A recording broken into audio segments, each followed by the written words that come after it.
Hi guys, it's Thursday, and today we are chasing the flame.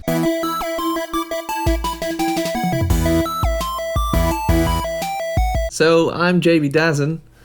I'm the only Dutch member of this channel, so if my English is sometimes a little bit weird, you know why it is. A little history. I've been a musician for, well, God knows.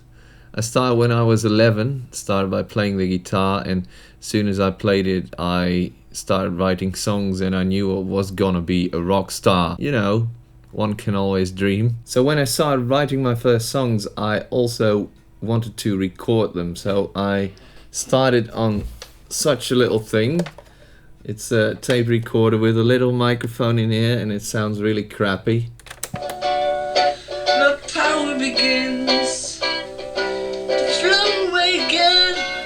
Oh, let's quit that. That was me at 15 singing about the usual teenage angst stuff. But what really got me into recording was this book by Mark Lewisohn. It's called The Beatles Recording Sessions. So I learned a lot about multi-tracking and tape experiments and all that kind of stuff that, well, the Beatles really did for the first time. I'm basically hooked on recording since then, and it all grew since I got a PC and more money, so I got all kinds of equipment, and I can tell you that the quality has been benefiting from that since this recording. I'm currently a student at the Academy for Pop Culture in Leeuwarden, which basically means I'm now a full-time musician. I learned tons about singing, songwriting, recording, producing, marketing, networking.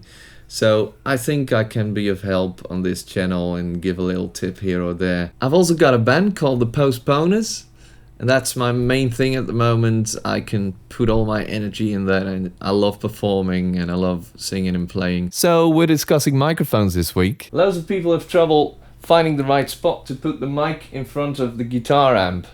So I've got a little tip. It's called Chasing the Flame, and it's from this book by Michael Stavrou called Mixing with Your Mind, which, well, everyone who likes recording should read. You see, sound, as Michael Stavrou describes it, comes out of the speakers like a flame, and the right spot to put the microphone at is at the tip of that flame, and that tip we're gonna find like this. The thing with the amplifiers is that they give a lot of noise usually, and while that may be annoying sometimes, it can be very useful when placing the microphone. Put on some headphones and make sure that the sound of the amplifier noise is louder in your headphones than in the real thing. You're gonna want to hear the sound in your headphones rather than the sound from the room. So what you're gonna do then is move the mic in front of the amp, and then you'll hear that the sound changes drastically in all places.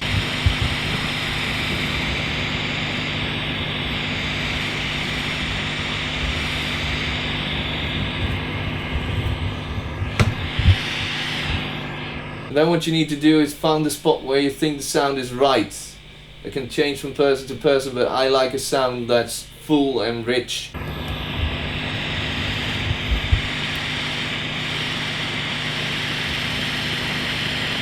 That seems to be about here. And the next thing I'm gonna do is move it back and forth in front of that spot to find out what's the best distance. The tip of the flame.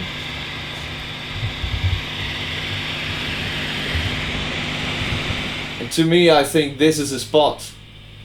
Has the best tones, mid, high and low. So probably my guitar will sound great now.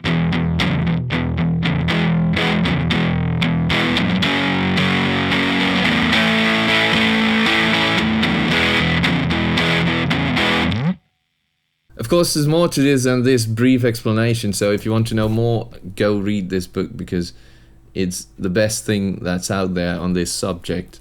Really, because all the other books are more tech oriented, you know, equipment and stuff you should use, and they really push you in one direction. And what this book does is really teach you how to use your ears and your mind to make your own sound instead of just copying someone else's sound. I'm really looking forward to tomorrow, because we have our only girl then. So Raven, take it away.